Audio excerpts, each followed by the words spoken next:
Meus irmãos, nós não vamos ler o texto, hoje nós vamos fazer a exposição do verso 1 ao verso 14 do capítulo 12 do livro de Provérbios. E na medida em que a gente for fazendo a exposição, a gente vai lendo verso a verso, como a gente está fazendo aqui. Nós vimos no último estudo que a partir do capítulo 10 desse livro, nós temos aí ensinamentos em forma de contrastes. Salomão coloca diante de nós dois quadros, em que de um lado ele apresenta para nós a postura do justo, e do outro lado ele nos apresenta a postura do ímpio. E nós observamos que cada verso tem um ensinamento diferente. E aí nós falamos aqui da dificuldade de fazer uma estrutura para estes capítulos de 10 a 15. Mas a gente tem procurado juntar os versículos que tratam do mesmo tema e encontrar um tema comum a cada uma dessas passagens. Então hoje nós vamos falar sobre, nos versos 1 a 3, conhecimento e disciplina. Esse é o primeiro tema que nós vamos tratar nessa manhã. Dos versos 4 a 7, Salomão vai focar na questão do lar e no nosso modo de falar. Como nós falamos, as nossas palavras importam, as nossas palavras são importantes e serão levadas em consideração diante de Deus. E dos versos 8 a 14, Salomão vai falar de como nós devemos lidar com as nossas posses e o cuidado que devemos ter com o nosso procedimento, com as nossas ações. Então eu gostaria que os irmãos permanecessem com as suas Bíblias abertas, e nós vamos observar que o capítulo 12 se resume em dois temas: o falar e o agir. O cuidado que devemos ter com as nossas palavras e com as nossas ações. E como esse assunto é necessário para os nossos dias. Nós somos muito apressados para falar e apressados também às vezes no agir. E todas as vezes que nos precipitamos, tanto num quanto no outro, nós nos damos mal. E daí a recomendação bíblica do cuidado, da cautela que nós devemos ter nessas duas áreas que são cruciais para as nossas vidas. Então vamos aí ao primeiro verso, verso 1 a 3, onde Salomão fala de conhecimento e disciplina como duas coisas que combinam, que andam juntas. Verso 1: quem ama a disciplina ama o conhecimento, mas o que odeia a repreensão é tolo. Meus irmãos, nós observamos aqui nesse verso que Salomão ele é categórico. Ele faz uma afirmação sem titubear. E a sua afirmação é que aquela pessoa que tem prazer, que ama a disciplina, ama o conhecimento. O sentido aqui é que aqueles que desejam se aperfeiçoar as suas vidas, que desejam viver da maneira como Deus se agrada, deve estar disposto a se submeter à disciplina, à correção. Nós aprendemos na Escritura que, e isso está presente tanto no Antigo quanto no Novo Testamento, que a disciplina de Deus, que vem a nós de diversas formas, é um dos caminhos mais curtos, digamos assim, um dos caminhos mais práticos para alcançar a sabedoria. Deus nos ensina de diversas formas. Ele traz a sabedoria a nós de várias formas, por meio de sentenças, de mandamentos, instruções, orientações que vêm diretamente da sua palavra, que vêm também da nossa convivência com as pessoas, os nossos superiores, os nossos pais, biológicos ou não, das autoridades que Deus coloca sobre nós para que elas nos orientem. Mas quando nós fechamos os ouvidos para as instruções de Deus que vêm dessas fontes, Ele muitas vezes usa a disciplina disciplina para nos corrigir, para corrigir a nossa rota. Então, devemos olhar a disciplina que vem de Deus como um instrumento de correção e de sabedoria. As disciplinas de Deus têm o propósito de coibir, de inibir que o mal tome conta do nosso coração.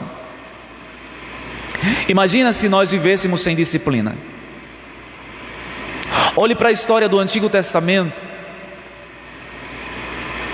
Ontem nós demos um módulo no seminário, no curso de teologia, está sendo oferecido aqui na PIB de Jacobina, e nós usamos uma ilustração do livro de Isaías para falar sobre decreto de Deus, liberdade humana e responsabilidade humana. E nós vimos ali o caso da Síria. Deus levantou os seus profetas para advertir Israel muitas vezes, por meio de ensinamentos. Israel endureceu o coração, até que Deus levantou a Síria. E é interessante que Deus diz que a Síria era a sua vara de castigo sobre Israel. Você vê isso no capítulo 10, a partir do capítulo 10 do livro de Isaías.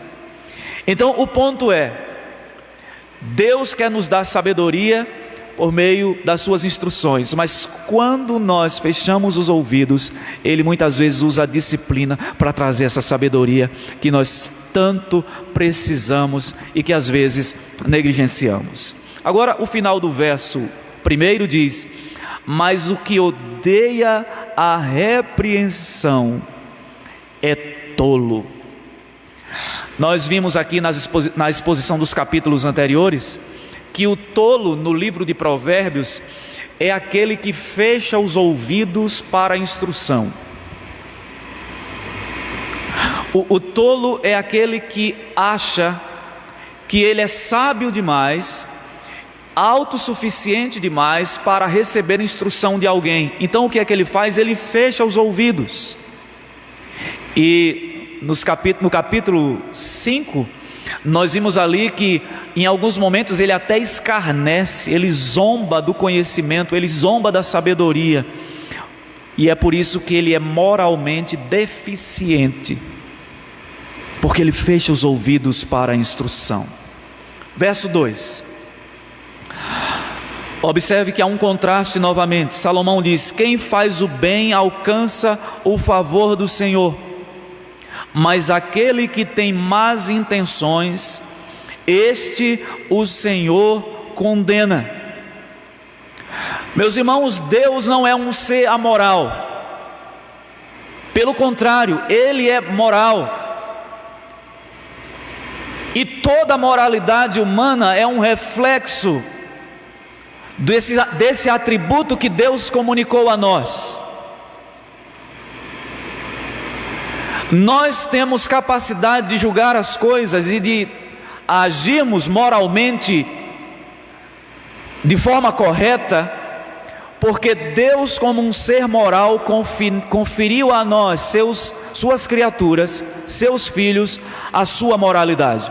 O que Salomão está dizendo aqui é que Deus não faz vistas grossas para o mal, porque o mal é o contrário do bem, que é a sua essência. Deus, portanto, não faz de conta que não está vendo as coisas. Quem faz o bem alcança o favor do Senhor. Deus faz distinção nas ações humanas. Por isso o texto diz que Ele é favorável com quem age com bondade, porque a bondade faz parte da essência do caráter de Deus. Mas o texto diz: aquele que tem más intenções. Literalmente aqui, o texto original diz: aquele que é o maquinador do mal, o homem que inventa o mal no seu coração, aquele que é o conspirador, aquele que, como nos versos em alguns capítulos anteriores, enquanto coloca a sua cabeça no travesseiro, não é para descansar, mas é para planejar o mal para o dia seguinte, para amanhã do dia seguinte. Contra estes, Deus se volta, Ele resiste, Ele se coloca em oposição. E porque Deus abençoa o que faz o bem, e aquele de más intenções, como diz o texto, esse o Senhor condena, porque o mal é o oposto do seu ser, essencialmente bom, justo. Então, aquele que vive na prática do mal, ele está afrontando o caráter bom e justo de Deus. É por isso que o texto diz que ele condena. Você pode estar pensando aí, pastor, mas na prática a gente vê que não é bem assim. A prática às vezes nos mostra o contrário. Pessoas que vivem na prática do mal, às vezes prosperam, e quem vive na prática do bem, nem sempre recebe esse bem todo nessa vida. Eu já falei para os irmãos que é importante a gente ter em mente que o livro de Provérbios, ele não é escrito para falar de casos específicos, situações específicas. Mas esse livro de sabedoria quer nos ensinar que este é o ideal de vida e Deus deseja que nós vivamos assim. E mesmo que a gente não veja esse provérbio se cumprindo na vida, um dia Deus vai trazer essas coisas às claras.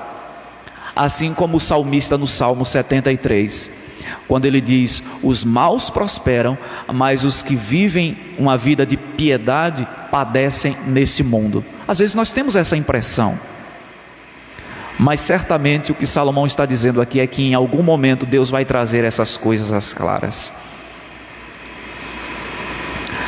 Versículo 3,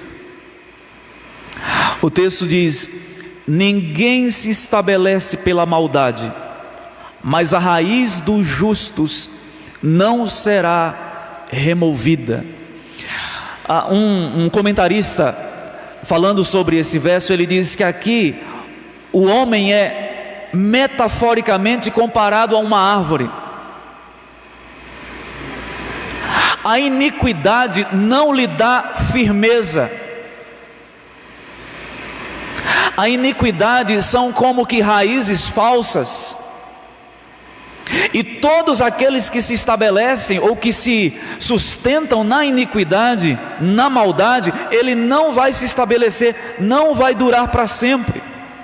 Agora, olha a segunda parte do verso: mas a raiz dos justos não será removida. Porque o justo está com as suas raízes fincadas no lugar certo. Na exposição da semana passada, na carta de Paulo aos Colossenses, Paulo, exortando aquela igreja, disse que aqueles irmãos deveriam continuar andando como eles receberam a fé lá no princípio. E aí Paulo disse que eles deveriam andar em Cristo, nele radicados, fincados as raízes na verdade e não na mentira, não na maldade, não na impiedade, porque aquele que fixa as suas raízes na verdade, Deus o manterá e não o removerá. Eu trago aqui uma citação do reverendo Hernandes, comentando esse versículo. Ele diz: aqueles que tentam se firmar mediante a impiedade serão desarraigados repentinamente, serão como a palha que o vento dispersa, serão como uma casa construída sobre a areia. A tempestade passará e a arrastará irremediavelmente, e essa será sua grande destruição. Jesus fala sobre isso na parábola, né, daquele que construiu a sua casa sobre areia. Uma casa construída sobre areia não tem um fundamento sólido, mas a casa construída sobre a rocha tem fundamentos sólidos. É por isso que ele não será removido. O salmista, no Salmo 1, versículo 3, nos diz: o justo é como árvore plantada junto à corrente de águas, que no devido tempo dá o seu fruto, e cuja folhagem não murcha, e tudo quanto ele faz será bem sucedido, porque ele se estabelece na verdade e não na maldade. Essa é a primeira parte, meus irmãos, do texto, versos de 1 a 3. Conhecimento e disciplina combinam. A partir do versículo 4, Salomão vai focar primeiramente na questão do lar e depois no nosso falar, o cuidado que devemos ter com as nossas palavras. E aí ele traz uma sentença muito forte no verso 4, quando ele diz: a mulher virtuosa é a coroa do seu marido, mas a que envergonha o marido é como podridão nos seus ossos. A ideia aqui é a mulher que tem virtudes, é a alegria, é a recompensa do seu marido, porque traz a ele honra, alegria, regozijo, contentamento. Ela não só é amorosa, modesta e leal, mas Salomão diz que ela é a coroa.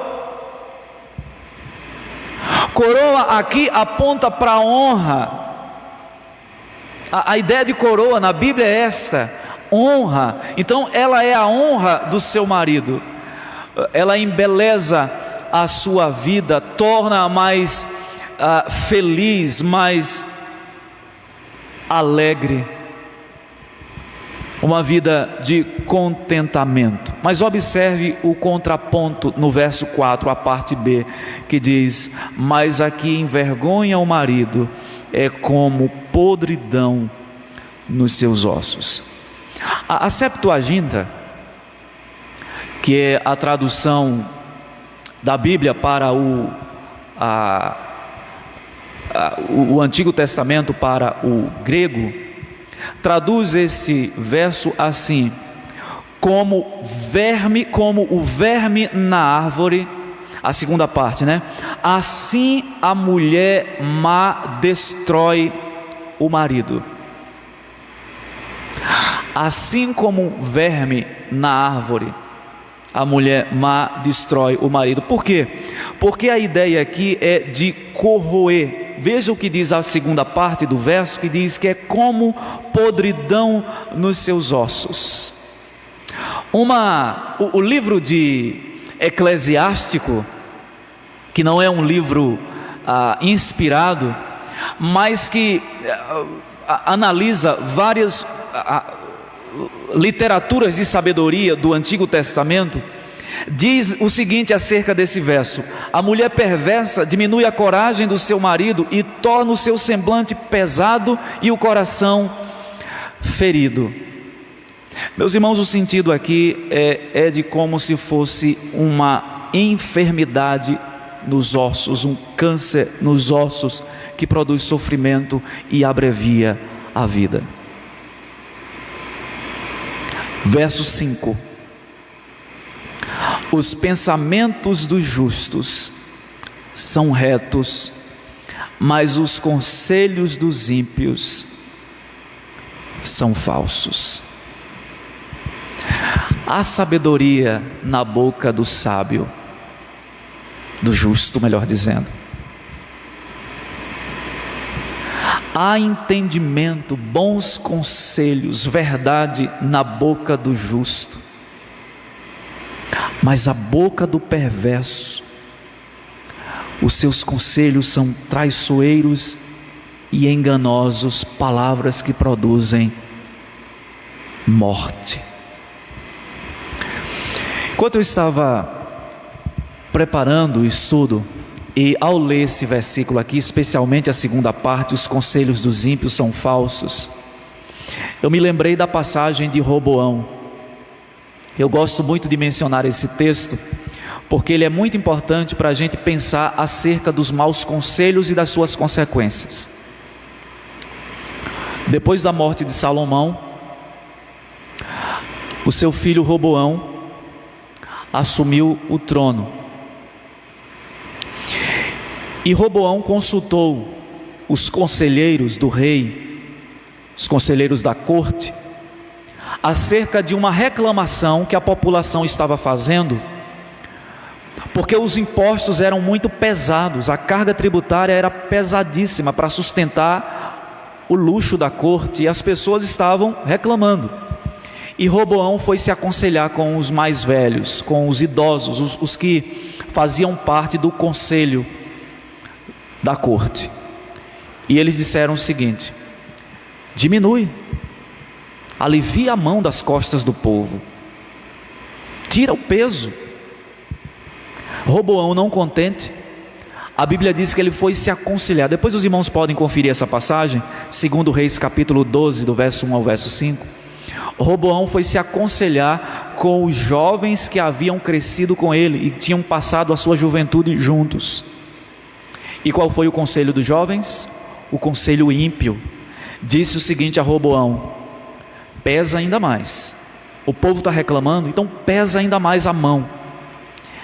E aí Roboão seguiu o conselho dos mais jovens. O ponto não é essa, a questão da idade, mas o ponto aqui é que Roboão seguiu o conselho de gente perversa, e aí ele pesou ainda mais o imposto sobre o povo. Resultado? Divisão do reino do norte e do reino do sul. O reino do norte e do sul, aliás, Israel era um povo só, mas a divisão acontece exatamente por conta disso, no período de Roboão e de Jeroboão. Observe o quanto um mau conselho pode ser danoso para alguém. É por isso que o sábio diz: os pensamentos dos justos são retos, os conselhos são retos, mas os conselhos dos ímpios são falsos. Verso 6, observe novamente que o tema, as palavras, volta aqui, e ele diz: as palavras dos ímpios são emboscadas para derramar sangue, mas a boca dos retos salva da morte. As palavras dos ímpios derramam sangue, são como emboscada. Meus irmãos, a Bíblia fala que a nossa língua é um dos menores órgãos do nosso corpo. Tiago fala sobre isso. Mas ele pode dominar o nosso corpo, a nossa vida. Ela pode dominar a nossa vida. A língua tanto pode trazer vida, como produzir morte. Com a mesma língua, é possível que nós bendizemos ao Senhor e também maldizemos. O escritor, o apóstolo Tiago diz que ela pode colocar em chama toda uma carreira humana. É veneno incontido. E aí Tiago diz que para os animais existem cabrestos, e nós falamos hoje as brides dos animais. Mas a língua, quem pode controlar? É por isso que as palavras dos ímpios, Salomão diz aqui que elas são emboscadas, porque são um reflexo daquilo que está no coração. No capítulo 18 do livro de Provérbios, versículo 21, Salomão diz assim: a morte e a vida estão no poder da língua, o que bem a utiliza comerá do seu fruto. A vida e a morte estão no poder da língua. Verso 7. Os ímpios, mas observe, o final do verso 6 diz assim: mas a boca dos retos salva da morte. Se a boca do perverso arma emboscada e derrama sangue, a boca do justo livra da morte. Deixa eu só fazer uma digressão aqui e já uma aplicação. Talvez Salomão esteja aqui pensando, aplicando para os nossos dias, e aqui pensando no contexto do Evangelho, na nossa tarefa de levar vida, de levar o Evangelho que produz vida, que tira as pessoas da morte, que redime a pessoa do cativeiro do pecado. Então, fazendo uma aplicação mais ampla desse princípio, talvez o que Salomão quisesse dizer é isso, que a boca do justo livra da morte. Vamos então para o verso 7. Os ímpios são derrubados e desaparecem, mas a casa dos justos permanecerá.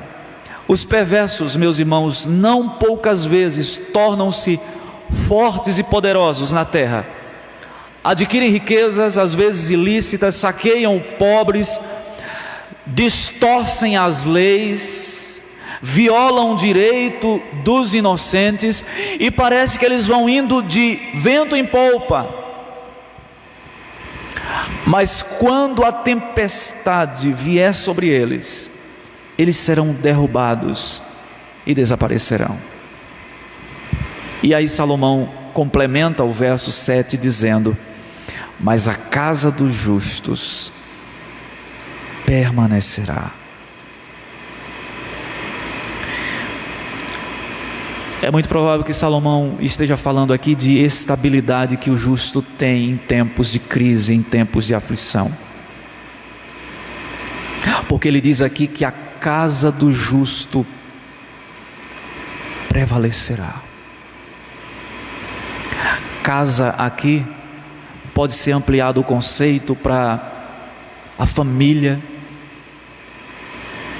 as próprias posses, a sua segurança, a firmeza no Senhor. Diante das tempestades, o justo prevalece. A sua casa terrena pode cair, mas a sua firmeza no Senhor se mantém. Eu entendo que esse verso aqui é muito importante para a gente pensar no que está acontecendo no mundo atualmente. Mudanças geopolíticas, econômicas, mudanças na nossa maneira de viver. Eu não gosto muito dessa expressão, esses clichês que se criam de vez em quando, o novo normal, mas de alguma forma a vida humana, pelo menos como nós a conhecíamos até antes da pandemia, ela vai passar por muitas transformações, muitas mudanças vão acontecer. Como é que a nossa fé de que maneira a nossa fé não fica refém desses solavancos da história, dessas mudanças repentinas, quando a nossa casa está firmada no Senhor? A casa do justo, a sua vida está firmada no Senhor, que não vacila. Reinos se abalam, diz o salmista no Salmo 46, a terra se dissolve, uma confusão muito grande, mas o servo do Senhor permanece firmado nele. A partir do versículo 8, nós temos aí a terceira parte do texto, onde Salomão vai continuar falando sobre as nossas ações, mas aí falando também sobre as nossas posses, as nossas possessões. Ele diz no verso 8: cada um será louvado segundo o seu entendimento, mas quem tem coração perverso será desprezado. Nesse verso aqui Salomão diz, meus irmãos, que a pessoa que tem entendimento, que tem sabedoria, ela será louvada, será reconhecida. A sabedoria, o entendimento, a inteligência é uma dádiva de Deus, e nós, portanto, devemos usá-la para produzir o bem E quando assim se faz, as pessoas acabam de alguma forma reconhecendo isso. Aqueles que usam o seu entendimento para promover o bem, é isso que Salomão está dizendo, serão reconhecidos. A gente pode fazer aqui uma avaliação das grandes descobertas do mundo, por exemplo, e que foram benéficas para a sociedade. As grandes invenções, essas pessoas são reconhecidas. A gente pode pensar aqui nos prêmios, nos prêmios Nobel, Nobel da Paz, Nobel de Literatura, Nobel de Medicina. Ou seja, são pessoas que de alguma forma colaboraram com o avanço do conhecimento e por isso são reconhecidas. Mas aqui a gente pode fazer uma aplicação espiritual também, no sentido de que Deus abençoará aqueles que fizerem o bem, que agirem de conformidade com a sua vontade. Mas quem tem coração perverso será desprezado. A história mostra isso também. Os grandes algozes da história, homens que durante o tempo que viveram aqui só promoveram o mal, só provocaram destruição. A gente pode pegar os grandes regimes do mundo, esses homens são reconhecidos hoje pela destruição que provocaram. Aqueles que vivem na prática do mal, eles serão desprezados, tanto por Deus como também do ponto de vista da história. Verso 9. Observe que esses versos têm a ver com o procedimento, o nosso procedimento. Melhor é ser modesto e fazer o seu trabalho, do que engrandecer a si mesmo e não ter o que comer. Aqui se encaixa o dito popular, é você ostentar o que não tem. A lição aqui desse versículo, meus irmãos, é que é melhor você viver confortável, sem ostentar, do que mostrar uma riqueza que não possui, do que engrandecer a si mesmo e não ter o que comer. Que aplicação a gente pode fazer nesse tempo de superexposição que a gente vive hoje? Onde as pessoas têm o prazer de ostentar às vezes o que não tem, de querer o tempo todo mostrar para as pessoas a vida que não é a vida comum, corriqueira delas. As redes sociais têm sido grande testemunha disso, né? Do quanto as pessoas têm feito isso, a falta da modéstia. E o texto diz: melhor é ser modesto e fazer o seu trabalho, do que engrandecer a si mesmo e não ter o que comer. Ampliando um pouco mais esse conceito aqui, a sabedoria, meus irmãos, mostra que é melhor falar pouco, fazer mais, viver de maneira modesta, sem ostentar, mas de maneira digna. O que esse versículo está dizendo aqui é que nós não podemos viver de aparência. Verso 10. O justo cuida dos seus animais, mas o coração dos ímpios é cruel.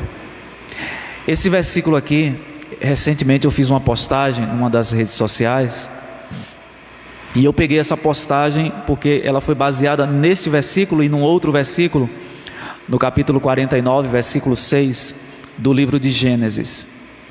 E deixa eu falar uma coisa aqui, meus irmãos, maltratar animais é uma atitude condenada na Bíblia. Os maus tratos de animais, não só de animais, é uma atitude condenada por Deus. Esse assunto é de interesse da igreja também, porque é do interesse de Deus. Às vezes a gente acha que algumas questões, alguns temas na sociedade não têm resposta na Escritura. Daí alguns proporem que nós devemos atualizar a Bíblia é atualíssima. As pessoas estão falando aí de defesa dos animais, de defesa ecológica, apesar de fazer de maneira, por motivações erradas, mas a Bíblia diz que Deus nos colocou como mordomos do jardim, e portanto é papel nosso cuidar do jardim, e cuidar do jardim significa cuidar dos animais que estão no jardim. Deus colocou Adão e Eva e o estabeleceu como uma espécie, como diz Van Groningen, uma espécie de gerente do jardim, e ele deveria cuidar ali dos animais. Agora vá para o texto que eu mencionei, Gênesis capítulo 49, versículo 6. 2 filhos de Jacó, Simeão e Levi, Gênesis 49, 6. Levi e Simeão, eles foram amaldiçoados, porque eles costumavam jarretar bois. Eu vou explicar daqui a pouco o que é que isso significa. É uma coisa maligna, perversa. O texto diz,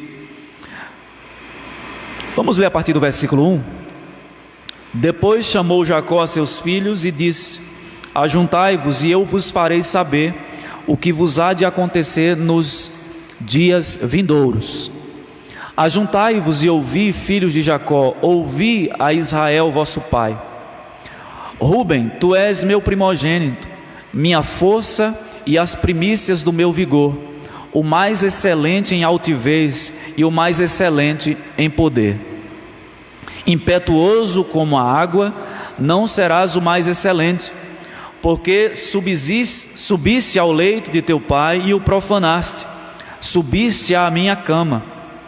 Simeão e Levi são irmãos, as suas espadas são instrumentos de violência. No seu conselho não entre minha alma, com o seu agrupamento minha glória não se ajunte, porque no seu furor mataram homens, e na sua vontade perversa jarretaram bois.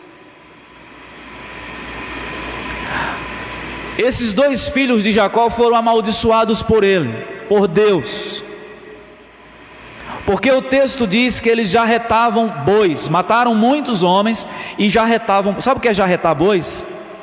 Cortar os tendões para aleijar. E o texto diz que eles faziam isso de maneira perversa. Você já imagina um negócio desse? Pegar a pata do boi, aquela parte de trás, e você cortar aquele tendão para aleijar os bois. E faziam isso por pura perversidade, por pura malignidade. E eles não receberam a bênção do pai e consequentemente a bênção de Deus, porque naquela época o pai, ao abençoar os seus filhos, Deus os abençoava. E o pai, ao amaldiçoar os filhos, Deus os amaldiçoava, como Noé amaldiçoou Cã, porque ele descobriu a sua nudez, e Deus amaldiçoou Cã.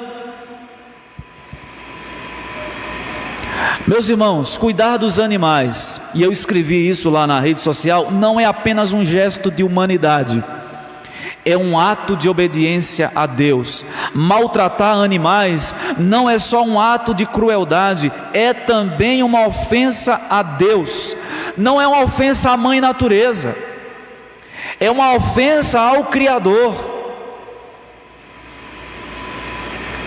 Então, pessoas que têm o temor de Deus não maltratam seus animais. A gente pode pensar aqui, quantos animais hoje são maltratados? Os cães, gatos, e tantos outros. A gente pode pensar nas cavalgadas, nas argolinhas.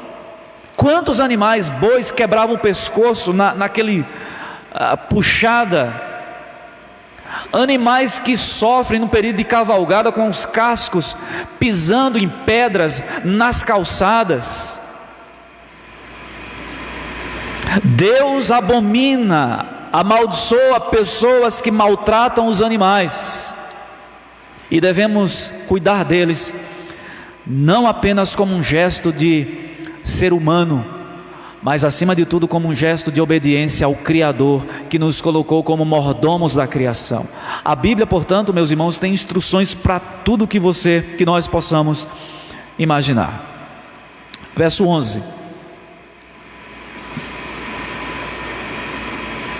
E observe, só uma observação: o justo cuida, mas o coração dos ímpios é cruel. Verso 11: o que lavra a sua terra terá pão em abundância, mas quem corre atrás de coisas sem valor não tem juízo. A agricultura nessa época era a atividade predominante entre os judeus, por isso aqui a ideia de lavrar a terra. Mas a gente pode pegar isso aqui e modernizar a linguagem. O que faz o seu trabalho de maneira digna, o texto diz, não terá ou terá pão em abundância.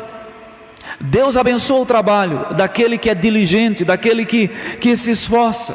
Não importa qual seja a sua área, esmere-se para fazer o melhor. Faça tudo com excelência. Aliás, os reformadores desenvolveram a ideia de vocação, diferindo do conceito de trabalho da Idade Média. A palavra trabalho na Bíblia foi traduzida por tripalium,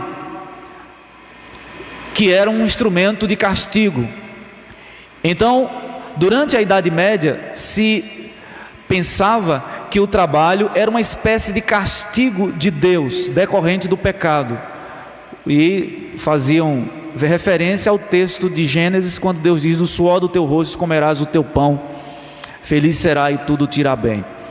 Mas observe que Deus amaldiçoa a terra e a forma como o trabalho seria desenvolvido. Mas Deus não amaldiçoa o trabalho é uma bênção. Ele foi prescrito por Deus antes da queda, quando Deus diz: cultivem o jardim, cuidem dele. Então, por muito tempo se pensou no trabalho como um castigo, até que os reformadores disseram: não, o trabalho é uma vocação de Deus. E quando Lutero traduziu a Bíblia para o alemão, ele substituiu a palavra tripalho por beruf, que traz o sentido de vocação. E a ideia é: Deus tem vocações para nós, em várias áreas, e nós devemos lavrar, ou seja, desenvolver a nossa atividade, a nossa vocação, e Deus certamente abençoará o nosso trabalho. Mas o texto diz que quem corre atrás de coisas sem valor, a gente poderia dizer assim, quem corre atrás de facilidades, aqueles que buscam atalhos para o enriquecimento rápido e fácil, aqueles que correm atrás de coisas sem valor, cai na sedução do enriquecimento ilícito, e por isso muitas vezes agem de maneira insensata. Aqui traduzindo para os nossos dias, aquelas atividades, aqueles empreendimentos que não envolvem muito trabalho, que não contribuem para o bem comum. A gente pode pensar aqui não só nos grandes esquemas de corrupção, mas nos pequenos esquemas de corrupção, os esquemas de pirâmide que de vez em quando aparece por aí, dizendo que você pode ter lucros de uma hora para outra, vide Telex Free, e vão surgir outros, e as pessoas vão continuar caindo, porque é do ser humano isso, essa questão de querer as coisas facilmente, sem trabalho, sem esforço. Quem corre atrás, mas quem corre atrás de coisas sem valor não tem juízo. Verso 12: o ímpio quer viver do que caçam os maus, mas a raiz dos justos produz o seu fruto. A ideia aqui é que os ímpios cobiçam riquezas ilícitas e acumulam isso muitas vezes, correm atrás daquilo que caçam os maus, são ávidos por lucro fácil,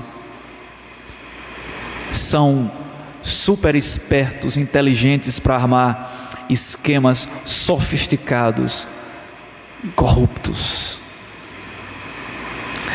Eu estava assistindo algo recentemente sobre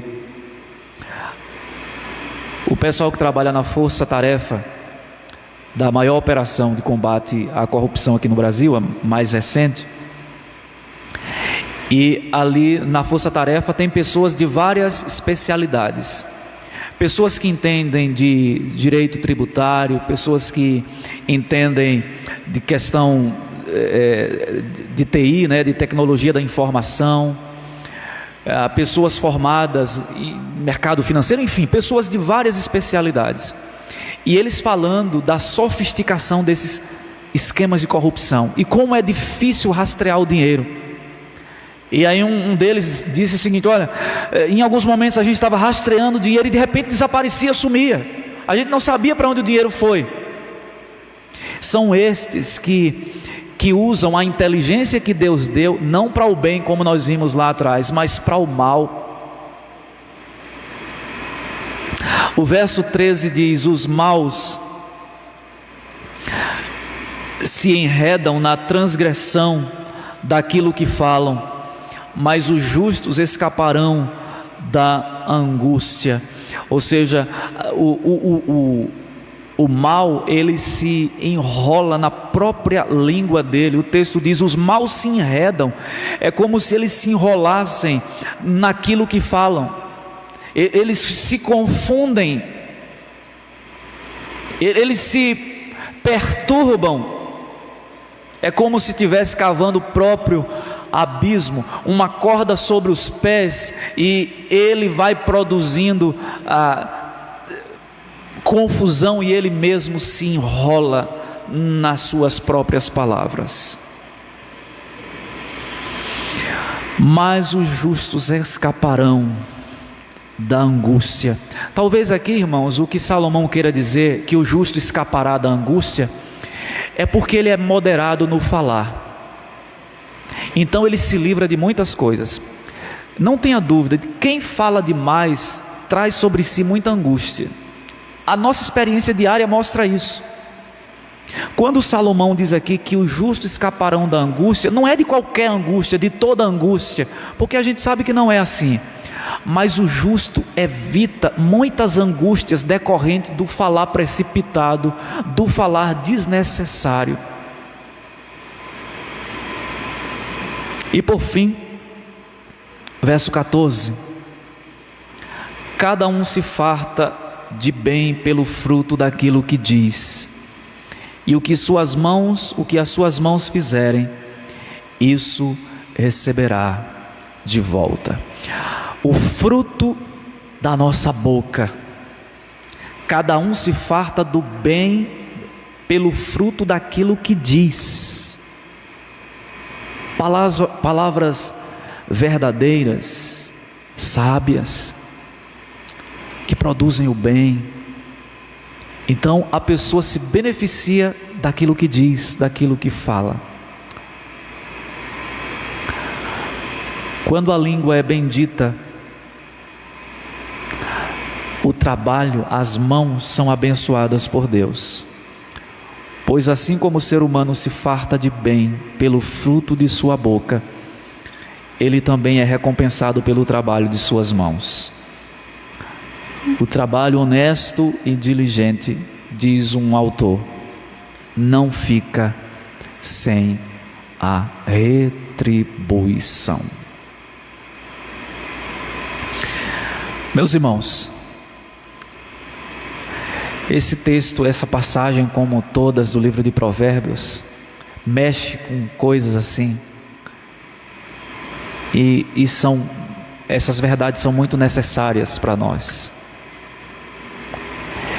Quem deseja alcançar o conhecimento e a sabedoria de Deus precisa estar atento às suas instruções e estar atento à disciplina de Deus também, que muitas vezes é o meio que Ele usa para nos colocar no caminho certo.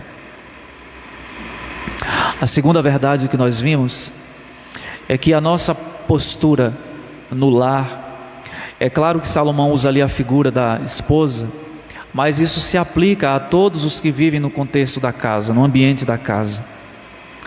Que o nosso procedimento seja uma bênção para a vida daquelas pessoas com quem nós convivemos.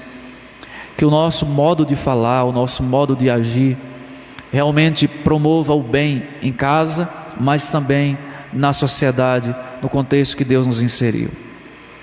E a terceira aplicação que nós fazemos é que Deus já nos deu o meio certo, o instrumento correto da gente se manter, que é o trabalho diligente. E quando assim procedemos, Deus abençoa. Deus, como o escritor sagrado diz, Ele multiplica. E por fim, devemos ter cuidado com as nossas ações, porque como diz o último verso, cada um se farta de bem pelo fruto daquilo que diz, e o que as suas mãos fizerem, isso receberá de volta. Eu quero concluir apontando para Cristo e dizendo apenas uma questão importante. Nós não conseguimos cumprir isso perfeitamente. Nós não somos o filho mais obediente do mundo. Muitas vezes nós quebramos esses princípios aqui, nos esquecemos deles. É por isso que nós nos voltamos para a Escritura nessa manhã. Mas se você quiser encontrar alguém para se inspirar, que sirva de exemplo, de modelo, de referência para você, Jesus Cristo é o Filho obediente, que obedeceu ao Pai em todas as coisas. Ele esteve aqui nesse mundo, enfrentou as mesmas tentações que nós, mas foi obediente em todas as coisas. Ele é o israelita perfeito. É para Ele que nós devemos olhar, e para a palavra do Senhor igualmente, para que alinhemos as nossas vidas de acordo com ela. Amém. Vamos orar nesse instante ao Senhor.